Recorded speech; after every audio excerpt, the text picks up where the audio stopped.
Hello students, this is Rajiv and you are learning on AIMS academy. बेटा पहले तो आप मुझे ये बताओ, मेरा हेयर स्टाइल कैसा लग रहा है? लग रहा हूँ ना हैंडसम? बेटा मैं बालों से परेशान हो गया, तो मैंने लॉकडाउन में खुद ही काट लिया बाल। देखो ये क्या ज़बरदस्त हेयर कट किया है, लग रहा है ना ज़बरदस्त, हैंडसम लग रहा हूँ ना? तो बेटा मैं शुरू से ही हूँ, बस अब थोड़ा ज़्यादा लग रहा हूँ। चलो जी बेटा, देखो सुनो, आज बेटा हम करने जा रहे हैं इंट्रोडक्शन ऑफ एक्सरसाइज 3.3। अच्छा, इसमें बेटा क्या है? Algebraic methods of solving a pair of linear equation. तो बेटा जिसमें हमें पढ़ना है आज सब्स्टिट्यूशन मेथड। अब बात ये आती है कि इस मेथड की भाई हमें ज़रूरत क्यों पड़ी। तो बेटा मान लीजिए कि आपसे ग्राफ ड्रॉ करवाया जाए दो इक्वेशंस का, ठीक है, और वो मान लीजिए यहाँ कहीं पर इंटरसेक्ट कर जाते हैं। अब इस कोऑर्डिनेट की जो वैल्यू है मान लीजिए √3 एंड 2√7 है। तो भाई जब आप लाइन में ड्रॉ करोगे तो आपको कैसे पता चलेगा कि ये जो x की वैल्यू है यहाँ पर √3 है? आपको कैसे पता चलेगा? ठीक है, आप तो यहाँ पे पुट करोगे भाई 1.7132 डैश, कब तक लेके जाओगे? पॉसिबल नहीं है। इसी तरीके से मान लीजिए अगर कोई ऐसे आ जाए 1/4 माइनस 2/9। अब बेटा अब कैसे पता चलेगा कि नंबर फ्रैक्शन में है? या फिर बेटा मान लीजिए, चलो आप कहोगे इसे डिवाइड कर लेंगे। मान लीजिए इसको डिवाइड करने के बाद आंसर 0.12573 कॉमा, इसको सॉल्व करने के बाद -1.2389। मुझे पता है भाई ये फ्रैक्शन प्रॉपर फ्रैक्शन है, आंसर लेस देन 1 आएगा। लेकिन मान लीजिए कि ऐसा कोई कोऑर्डिनेट हो या ऐसा कोई कोऑर्डिनेट हो या ऐसा कोई कोऑर्डिनेट हो, तो बेटा अब इतने बड़े नंबर को यहाँ पर लोकेट करके वैल्यू बिल्कुल एग्जैक्ट बता देना इज नेक्स्ट टू इम्पॉसिबल। तो हमें बेटा कोई ऐसे मेथड की जरूरत पड़ी जिससे आप कोई भी सॉल्यूशन एग्जैक्टली बता सको। तो बेटा उस सॉल्यूशन के लिए हमने क्या किया है? आपको सब्स्टिट्यूशन मेथड इंट्रोड्यूस कर दिया है। बेटा इसमें क्या होता है, जल्दी से बेटा आप एग्जांपल नंबर 7 देखिए और इसकी हेल्प से हम समझने की कोशिश करते हैं कि कैसे हम निकालते हैं सब्स्टिट्यूशन मेथड से सॉल्यूशन। ठीक है, अब देखिए पहले तो मैं आपको इसका मतलब समझाता हूं कि सब्स्टिट्यूशन का मतलब क्या है। मान लीजिए आपने भाई चाय बनाई है, ठीक है, और इस चाय को आपने बेटा क्या किया, छोटे छोटे कप्स में सब्स्टिट्यूट कर दिया। भाई इसमें से निकाली चाय, इसमें डाल दी, इसमें से निकाली, इसमें डाल दी। तो बेटा इसका मतलब यह है कि एक जगह से निकाल के दूसरी जगह पुट करने को ही हम क्या बोलते हैं? सब्स्टिट्यूशन बोलते हैं। तो बेटा इसी मेथड का मैं यहां पर यूज करने वाला हूं। जैसे कि बेटा आप देखिए एग्जांपल दिया हुआ है 7x - 15y = 2। ये रही बेटा हमारी फर्स्ट इक्वेशन। ठीक है भाई, दूसरी इक्वेशन बेटा दी हुई है x + 2y = 3। ठीक है, अब बेटा आपको करना क्या है? ये मान लीजिए सेकंड इक्वेशन है। अब बेटा आपको करना क्या है? यहां से x की वैल्यू निकालनी है। तो बेटा x की वैल्यू कितनी आ जाएगी? 2y को उधर लेकर जाइए। अब बेटा आप क्या करोगे? इस x की वैल्यू को, जैसे आपने सेकंड इक्वेशन से x की वैल्यू निकाली है, तो इसको आप बेटा फर्स्ट इक्वेशन में सब्स्टिट्यूट करोगे। अगर आपने इसको सेकंड इक्वेशन में सब्स्टिट्यूट कर दिया तो आंसर 0 आ जाएगा। तो बेटा अगर मैं निकालता यहां से, मान लीजिए यहां से मैं x की वैल्यू निकालता, तो मैं सेकंड इक्वेशन पुट करता। ठीक है, अब बेटा देखो इधर, तो अब मैं क्या कर रहा हूं बेटा? मैं कर रहा हूं substituting the value of x in first equation। ठीक है, पहली इक्वेशन पुट कर रहा हूं, तो बेटा पुट करके देखते हैं। देखिए ये तो रही हमारी इक्वेशन, ठीक है भाई, 7x - 15y = 2। तो भाई x की वैल्यू कितनी है? ये रही, तो 7x की वैल्यू क्या है? 3 - 2y - 15y = 2। ठीक है,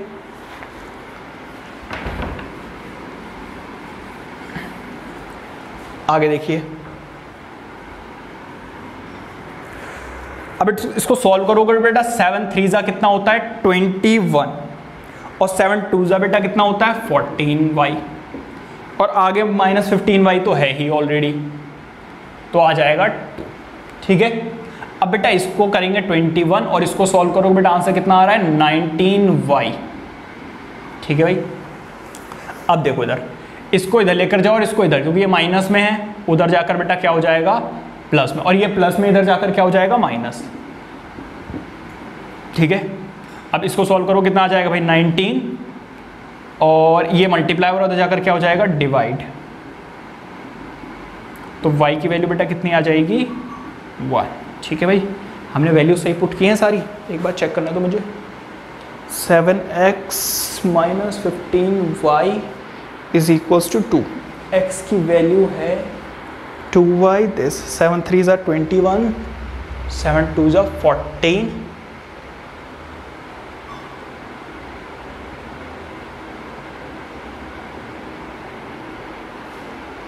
अच्छा ठीक है बेटा, यहाँ पर आ रहा है 29। ठीक है, 14 और 15 को जब आप ऐड करोगे तो 29 आएगा। ठीक है, एडिशन में गलती हो गई।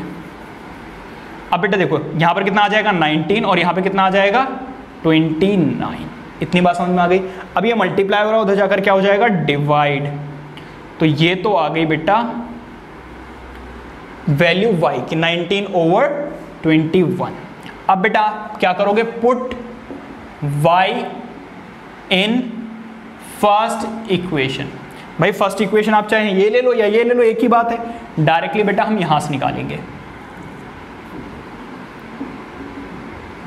ठीक है भाई, अब देखो इधर y की वैल्यू बेटा कितनी है, y की वैल्यू कितनी आई है 19 ओवर 29। तो यहां पर आप पुट करोगे 19 ओवर 29। ठीक है भाई, अब एलसीएम ले लेते हैं। भाई एलसीएम लोगे, इसको इससे मल्टीप्लाई करोगे, 9 3 ज़ा 27 और 2 3 ज़ा 6 8 माइनस यहाँ पे बेटा करोगे कितना आ जाएगा 9 2 ज़ा 18 कैरी 1 एंड 2 एंड 3 और यहाँ पे कितना आ जाएगा बेटा 29। ठीक है, अब सॉल्व करते हैं बेटा। 7 में से जब आप 8 माइनस करोगे तो 9 आएगा और 7 में से जब आप 3 माइनस करोगे 4 आएगा। तो बेटा ये है सॉल्यूशन। सॉल्यूशन क्या आया भाई, सॉल्यूशन आया है बेटा 19 ओवर 29 कॉमा 49 ओवर 29। तो बेटा एक बात बताओ, इन वैल्यूज को क्या आप ग्राफिकल मेथड से निकाल पाते? नहीं निकाल पाते, बहुत ज़्यादा मुश्किल होती, बहुत क्या मतलब कि नेक्स्ट टू इम्पॉसिबल है, बहुत ही ज़्यादा मुश्किल है। ठीक है, तो आप ये नोट कीजिए। देखते हैं एक और एग्जाम्पल और समझने की कोशिश करते हैं इसको। Example number 8। एग्जाम्पल नंबर 8 में क्या कह रहा है वो, solve question number 1 of exercise 3.1 by the method of substitution.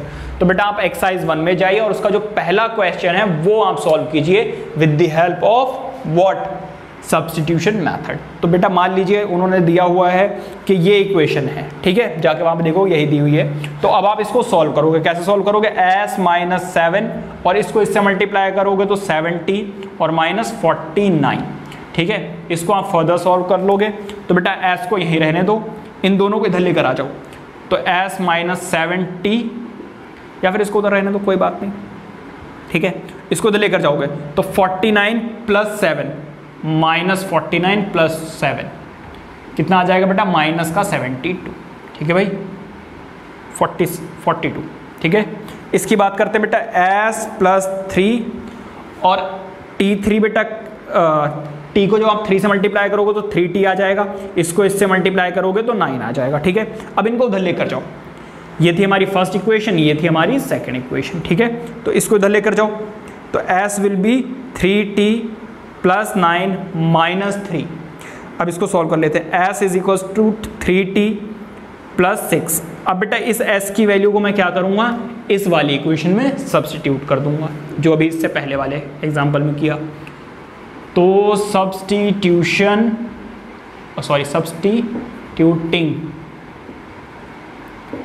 The value of s in first equation. तो भाई फर्स्ट इक्वेशन कौन सी है, ये। तो s minus 7t is equals to minus 42।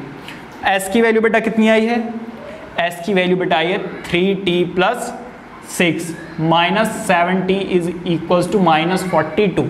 ठीक है भाई, अब देखो इधर अगर आप tt वाले कोफिशिएंट को ऐड सब्ट्रैक्ट करोगे you will get minus 40।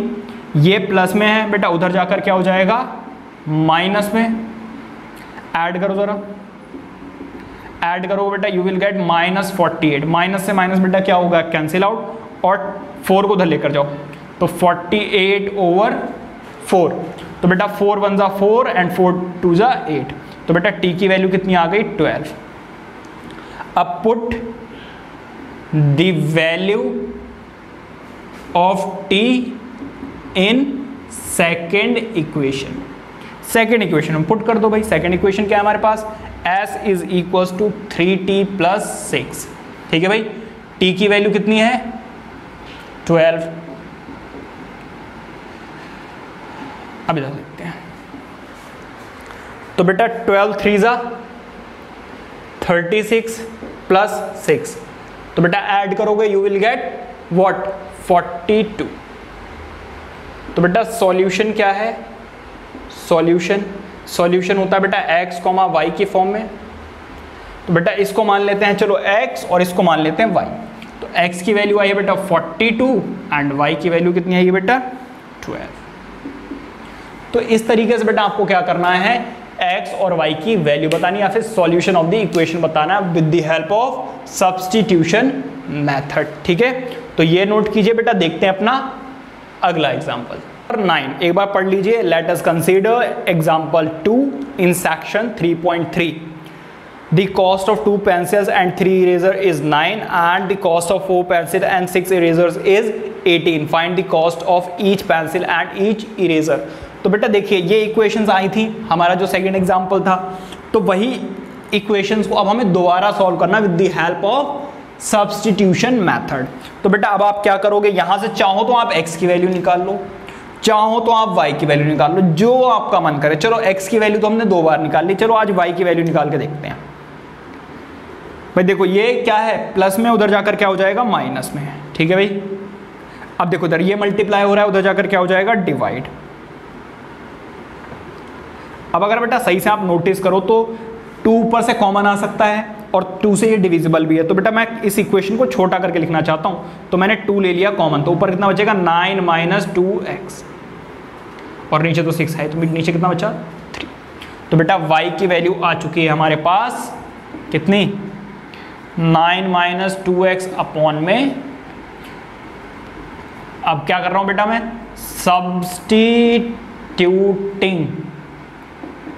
Substituting the value of y in first equation. ये रही फर्स्ट इक्वेशन, ये रही second equation, in first equation. ठीक है भाई, अब देखो इधर ये क्या है 2x plus 3y is equals to 9। y की वैल्यू बेटा कितनी है, ये रही, तो y की वैल्यू आपको यहाँ पे पुट करनी है। तो 2x प्लस 3y, y की वैल्यू क्या है भाई 9 माइनस 2x ओवर 3। ठीक है भाई, इज इक्वल्स टू 9। 3 से 3 बेटा क्या है डिविजिबल है, तो 2x plus 9 minus 2x is equals to this. तो बेटा 2x से 2x क्या हो जाएगा कैंसिल आउट, और यहाँ पे कितना आ जाएगा बेटा 9। तो बेटा जब ऐसा हो जाए कि वेरिएबल कट ही जाए तो समझ जाना बेटा दोनों इक्वेशंस क्या हैं सेम है। जब भी ऐसा हो, अभी हमने दो एग्जांपल देखे इससे पहले जिसमें x की वैल्यू अलग आई, y की वैल्यू अलग आई, लेकिन जब मैंने y की वैल्यू यहां पे पुट की तो आंसर क्या आ गया 9 इज इक्वल्स टू 9। तो जब ऐसा हो जाए वेरिएबल कट जाए तो बेटा ये समझ लीजिए दोनों इक्वेशन क्या है इक्वल है। कैसे इक्वल है बेटा, आप क्या कर सकते हो यहां से 2 कॉमन ले सकते हो। 2 कॉमन लोगे तो यहाँ पे क्या बचेगा 2x प्लस 3y, और 2 से जाके उधर डिवाइड कर दो तो यहाँ पे कितना आ जाएगा 9। तो यहाँ पे 2, यहाँ पे 3 और यहाँ पे 9। इसका मतलब दोनों इक्वेशन सेम हैं। अगर ऐसा हो जाए it means lines have infinite many solutions, या फिर बेटा हम ये बोल सकते हैं कि लाइन्स आर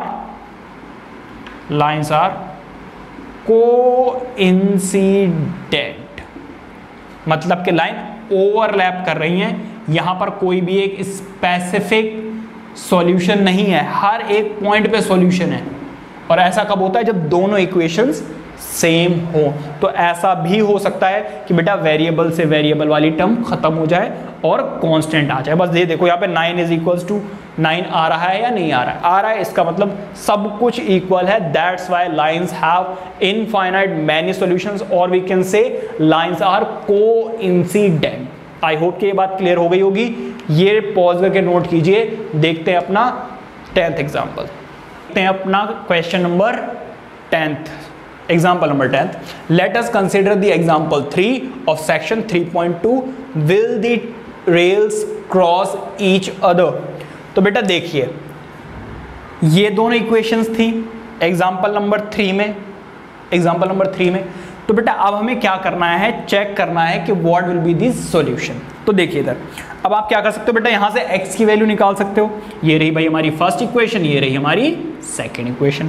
तो x की वैल्यू बेटा क्या आ जाएगी, इसको उधर लेकर जाइए, तो 4 - 2y, y की x की वैल्यू आ गई। अब बेटा मैं क्या कर रहा हूं, substituting the value of y in first equation.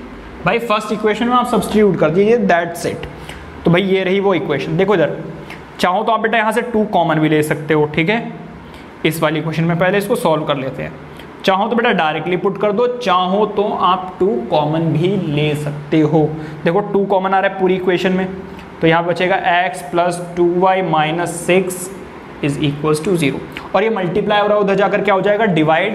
तो बेटा इक्वेशन 0/2 तो हमेशा 0 ही होता है, तो बेटा यहाँ पे बचेगा x + 2y - 6 is equals to 0।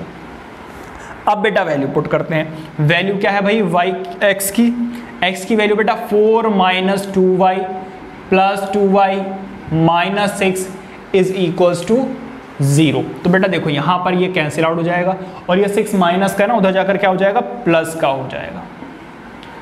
क्या बेटा दोनों इक्वल आ रहे हैं, नहीं आ रहे। तो बेटा हमने 3 केस देखे। पहला तो ये देखा कि जिसमें x और y की कुछ वैल्यूज आ रही थी, मान लीजिए थोड़ी देर के लिए ऐसे। दूसरा हमने ये देखा था कि बेटा left hand side is equals to right hand side आ रहा था, और तीसरा हमने ये देखा जिसमें left hand side right hand side के इक्वल नहीं आते हैं। जब बेटा x और y की वैल्यू आती है तो वो होती है इंटरसेक्टिंग लाइंस, या फिर बेटा इनको हम बोलते हैं क्या, इनको तो इंटरसेक्टिंग ही बोलते हैं। हाँ, ये अगर इक्वल आ जाए तो बेटा इसको हम बोलते हैं कोइंसिडेंट लाइंस। अच्छा, इसमें हम बोलते हैं ओनली वन सॉल्यूशन। इसमें बेटा हम क्या बोलते हैं, इनफाइनाइट मैनी सॉल्यूशन। और अगर बेटा इक्वल ना आए तो लाइंस हो जाती हैं बेटा क्या, पैरेलल, मतलब कि नो सॉल्यूशन। और नो सॉल्यूशन का मतलब यह है कि लाइन कभी भी इंटरसेक्ट नहीं करेंगी। तो बेटा it means since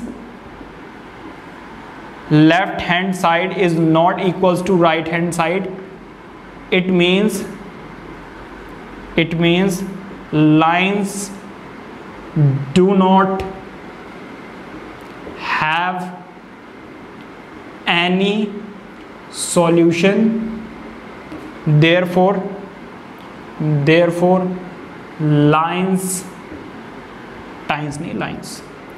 are parallel। ठीक है, तो बेटा ये 3 केस पॉसिबल है जो हमने तीनों बेटा इस टॉपिक में कवर कर लिए हैं। आई होप कि आपको समझ में आया होगा, और अगर समझ में आया तो बेटा वीडियो को लाइक कर लीजिए, चैनल को अभी सब्सक्राइब कर लीजिए, क्योंकि मैं आपके लिए और भी वीडियोस अपलोड करने वाला हूं। और नोटिफिकेशन बेल दबा दीजिए, क्योंकि नोटिफिकेशन जैसे ही मैं आपके लिए अपलोड करूंगा आपके पास आ जाएगी। और अपने बेटा फ्रेंड्स के साथ शेयर करना तो बिल्कुल मत भूलिए। Till then take care, bye bye.